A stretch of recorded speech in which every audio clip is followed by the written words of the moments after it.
Hey guys, today we're going to be learning about Bitcoin. And the way we're going to do this is we're going to use VisualBook. Now, I have with me the original paper by Satoshi Nakamoto, Bitcoin, a peer-to-peer electronic cash system. Now, you could read this paper, but it is fairly technical, and understanding all of the details directly can be hard. So what you can do really is when you encounter a research paper like this or any knowledge PDF or report, you can upload it to VisualBook. And within minutes, VisualBook will break it down into slides like this. And you can now understand the key concepts visually. So let's do that. Let's go through this. So Bitcoin allows online payments directly between parties without a financial institution. It's peer-to-peer, so you don't need a bank, you don't need credit card companies, you don't need anybody. Bitcoin can be sent from one person to another without any help from anyone, right? And in addition, unlike traditional payment systems, which kind of depend on intermediaries, and the fact that you need to trust those intermediaries means that transactions can be reversed. There could be additional fees, and basically there is a lot of there's some lack of transparency, and also everything is, and you potentially have other intermediaries making decisions in between, right?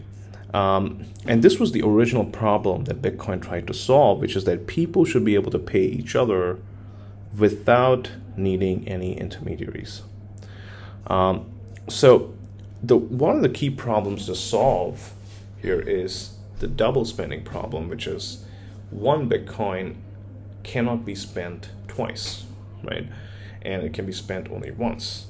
And the way Bitcoin does this really is by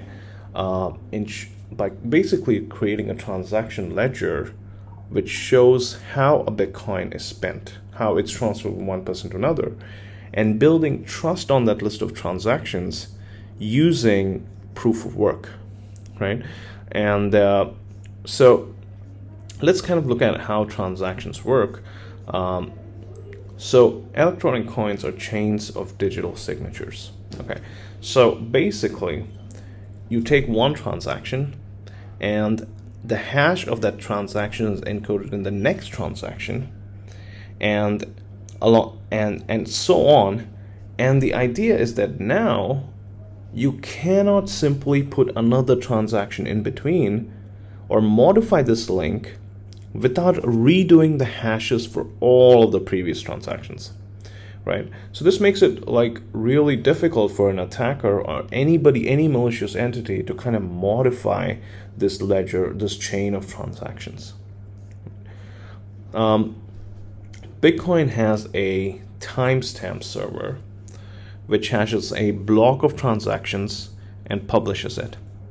So the idea is that, and the idea with the timestamp server is every time you have new transactions coming in, it is the job of the miners, it is the job of the timestamp server to take a bunch of those transactions and create a block, right? And this block then joins the Bitcoin network, and with the timestamp server, it attaches a very specific time for every block of transactions. So if you want to learn more about this, let's hit on timestamp server. Let's learn a little bit more about how this works. So while it generates that, let's learn more about the proof of work system. Involves finding a known, so the hash starts with a required number of zeros. So basically, here we spoke about the hash for a transaction, right? And the way this hash is created is you take the contents of the transaction and you add a variable parameter called the nonce, right? And you keep modifying the nonce till you get a certain number of leading zeros. So here, there's a valid hash with 6 leading zeros, and the more number of leading zeros, the harder it is to find a nonce that works. So basically, when you see all the mining hardware, what it really does is find a nonce that matches the required. So basically, the Bitcoin network sets the computational complexity, and it says, okay, you have to have a hash with so many leading zeros, and then the miners will have to make sure that the hash in fact has so many by modifying the nonce. So this requires a massive amount of computation power, and it's really the reason that it becomes very difficult for an attacker to take over the system, because, as I said earlier, if someone else has to put another transaction in between, they would have to hash all of the previous transactions, and so the computational effort required for that is exponential. So here we have some more information about a timestamp server. Okay, a timestamp server works by taking a hash of a set of transactions and generating a timestamp for that hash. Okay, hash forming a continuous chain. Okay, this method ensures that data exists at a specific time by embedding it into a hash. Okay, the hash is then broadcast to ensure public verification. Okay, chain formation, the chain by including previous timestamp in the hash. Okay, this sequence. Okay, got it. The timestamp methods prevent data alteration by using a chain of hashes, where modifying one alter requires altering all the subsequent timestamps. So because the timestamps are hashed, and you cannot, so once it's hashed, you can't actually recover the timestamp. So basically any modification of the timestamp would mean a change in the hash, right? Which means nobody can even, the sequence of transactions with the specific timestamps is frozen, and in order to modify that, again, you would have to change the timestamps for all the previous blocks, right? Making it computationally very, very expensive. So this is essentially, again, part of proof of work, basically. Then we come to network functionality. So nodes broadcast transactions and extend the chain. Okay, so basically you have the chain they're talking about is the longest set of longest set of blocks that have been released, right, with all the chain of transactions. This is the trusted trusted blockchain that that you want to kind of keep extending, right? And the basic rule that every node follows is that the longest chain is the valid chain, right? So in order to disrupt the network, somebody else would have to create an even longer chain. And as we said, that's kind of like pretty difficult. And so when a node is created, basically you just publish that node to everybody. Hey, look, I've created a new node. I've created the hash. And other systems then start accepting this particular node, and it kind of becomes part of the blockchain. Incentives for miners. So basically, every time a miner hashes a block and that block becomes accepted as part of the blockchain, miners receive new coins as a fee for basically hashing it, right? Reclaiming disk space. So yeah, basically transaction medical tree enabling all transactions to be approved. Yeah, basically, once a transaction has been spent, right, you don't need to anymore include it in any computation, right?